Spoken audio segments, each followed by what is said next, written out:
Welcome to In Conversation with Tibettv. For almost a decade now, Tibettv, under the Department of Information and International Relations, Central Tibetan Administration, has initiated several projects like Film Grant, Outsourcing, and Living Culture Doc Forum, all designed to inspire and encourage aspiring Tibetan filmmakers and promote Tibetan culture. Wangdu Phuntsok, a teacher by profession and a filmmaker born out of passion, has been a part of this vision since 2021 with over 8 documentaries to his filmography, the latest being My Religion is Kindness. Wangdu is joining us online from Ladakh to reflect on his journey as a filmmaker and share insights from his experience in documentary storytelling. Welcome to the program, Wangdu. Thank you. First of all, thank you for this opportunity. To tell us about your journey of documentary filmmaking and partnership with Tibettv, how big is your team? Frankly speaking, I hesitate to call myself a filmmaker because I never had any formal training in filmmaking of any sort. I love photography. It was in 2013. At that time, I was in Missouri. I bought a second-hand DSLR and taught myself photography. Then in 2015, I joined this organization called Ordeal Foundation, and documenting religious events in Tibetan monasteries in India. There I learned a lot about photography, videography, and sound. And it's in 2019, during the pandemic, the lockdown, I tried my hand at filmmaking for the first time.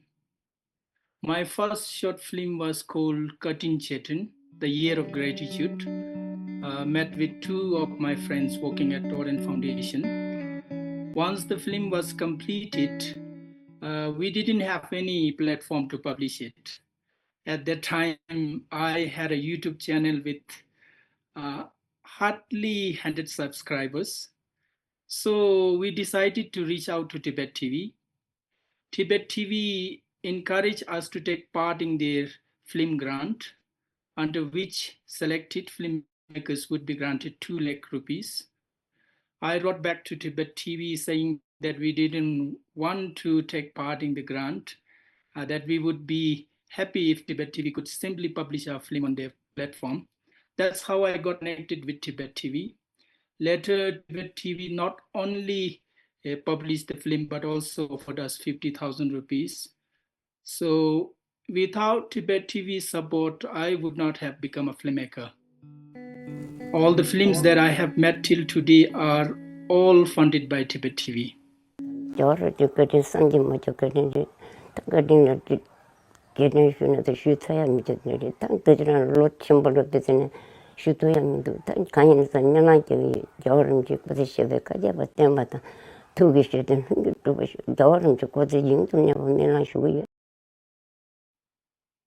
Right. So it's very impressive how, even with no formal education background in filmmaking, you still have all these films to your name. So, Wangdu, your film, Yishin Norbu, The Wish-Fulfilling Jewel, is referred to His Holiness the Dalai Lama. That film was commended by many of our audiences.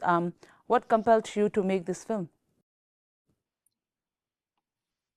Well, one can imagine how difficult it would be for Ladakh to invite and host His Holiness as early as 1966, just 7 years after His Holiness escaped to India, and only 4 years after the Sino-Indian War of 1962. Ladakh, being at the border between Tibet and India, was under a lot of pressure from the government at that time not to host His Holiness, especially the Jammu and Kashmir government. Tene Cohen school yut pasana Cohen tabik tena rogsman mazada gaskil tanganjik borte tene thacha chimana malen kanu tyo malen yampu rumach bakula ma thuksho jaskanu Ladakh se mimang se tene dotun shukshan mojik te Yishin Norbu Ladakh dannen juchas Yishin Norbu juse Yishin Norbu kana gosa Yishin Norbu kana te suncho zamu juchasi tuzuk dotpa shukshan yut pasana tene cabinet minister ngune tene sokspaji sokses caps rimboche walk out zate tene tena thuksho jang sikyo Uh, Along with the sheer devotion of Ladakis towards His Holiness, that compelled me to make the film. Ladakis fondly refer to His Holiness as Yishin Norbu. That's how I chose the title. So, Wandula, your film Yishin Norbu, still talking about the film, your film Yishin Norbu and My Religion is Kindness, both centers around His Holiness the Dalai Lama, who does not appear in single frame. So how do you effectively tell a story of someone who is absent on camera? Is it in the characters you choose for the film, the questions you ask, or perhaps is it in the music and sound design, the editing, or is it a combination of everything? Yeah, it's needless to say, it would be every filmmaker's dream to have an audience with His Holiness. But someone like me with very limited knowledge about filmmaking and the least wisdom to interview someone as profound as His Holiness, it's impossible, at least in this lifetime. I would rather happily live it as a dream than turning it into reality. However, I feel it's very important to share the inspirational stories of His Holiness. So I choose to tell the stories through the people I interviewed. Both the films you have mentioned have no narration or because I felt that my attempt at voiceover might not do justice to the film. I know how genuinely Ladakis are devoted towards His Holiness, so I decided to keep it simple using only talking heads. That said, it's not easy to weave an entire story using just talking heads. To do so, I had to frame my questions very carefully. What I've learned over the years is that documentary filmmaking, preparing a well thought out set of questions is very important. As for music and sound and editing, frankly speaking, I don't know much about them. So I keep them very simple. Probably that's the easiest way. When you haven't got much knowledge about something, the best thing you could do is keep it simple. Right. So, Wangdula, continuing to talk about characters you choose, what qualities do you look for in the character or the people you feature in your film? Because characters, if they are not open or expressive, can have a negative impact on the film as a whole, irrespective of how knowledgeable or intellectual they are. Mm-hmm. As you have mentioned, I have made around 8 films for Tibettv. Actually, I've been trying to document stories of Tibetans who came from Tibet and have experienced Chinese atrocities on their flesh. Since there are not many elderly Tibetans left, I have very limited options when it comes to choosing my characters. I do a lot of research on the person I'm going to interview and prepare my questions accordingly.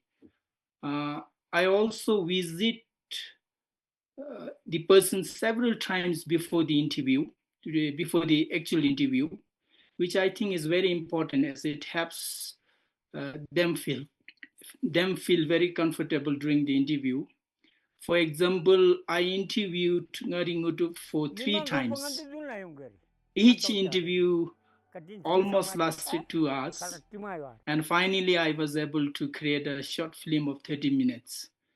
So they say documentary film is 75% emotion. So it's very important to bring out the emotions in your characters. I believe the only way to bring out those emotions lies in how you frame your questions. So, speaking of Ngodup, your main character in the film has an extraordinary story. How did you find him? Uh, as I've mentioned, I've been looking for elderly people from Ladakh, especially monks who used to go to Tibet for further studies. So through a monk, I came to know about him. This monk told me, if you really want to make a film about someone who visited Tibet, you should uh, look for Ngodup. I got his address and it took almost a year finding him. you know. So at last I found his house, which is situated at Tikse, the village where he lives. But at that time, he wasn't there. He has gone to Bodh Gaya. Then I waited until he came back. So I met him in April. So I met him several times before the interview. Then, as I mentioned, I interviewed him for 3 times. Then at last the film was met. Right, so Wangdula, you have also made commendable documentary films on His Holiness the Dalai Lama and on religion and culture traditions of Tibet, including Kama Rishi, the Healing Star. These films were made under the Tibettv film outsourcing project. There are a wide variety of themes that you can work on under that project. So how do you decide on topics and make your films on? I always look for interesting stories. I believe the stories that interest you the most are worth telling. Uh, I love listening to elderly people. I often visit them and talk about their past life. So this is how I find my stories. What is it about the elderly people besides all these years of experience that interests you? Is I'm father of 2 lovely daughters. So my father used to tell about their life in Tibet, uh, what they had to go through under Chinese occupation.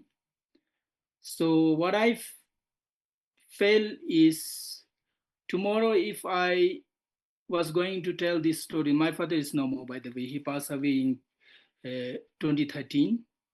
So the only way for my daughters to learn about Tibet, I think if I could document these stories, rather than tomorrow, uh, rather than telling them your grandfather used to tell this or that, I can show them the film. That way they would learn more about Tibet and it would be more effective. That's what I felt. And this is the reason I started documenting the stories of Tibetans who had come from Tibet and who had, experienced Chinese atrocities. So Wangdu Phuntsok, for filmmakers and aspiring filmmakers, what are some words of encouragement to produce quality film, even with limited budget and resources, both in terms of human resource and materials? Yeah, it is indeed difficult to make films on a limited budget, especially because the travel is expensive.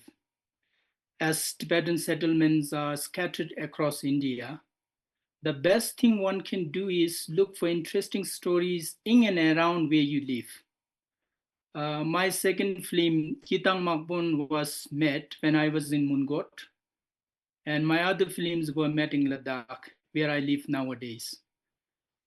So that's in this way you can save a lot of funds regarding travel expense. Uh, frankly,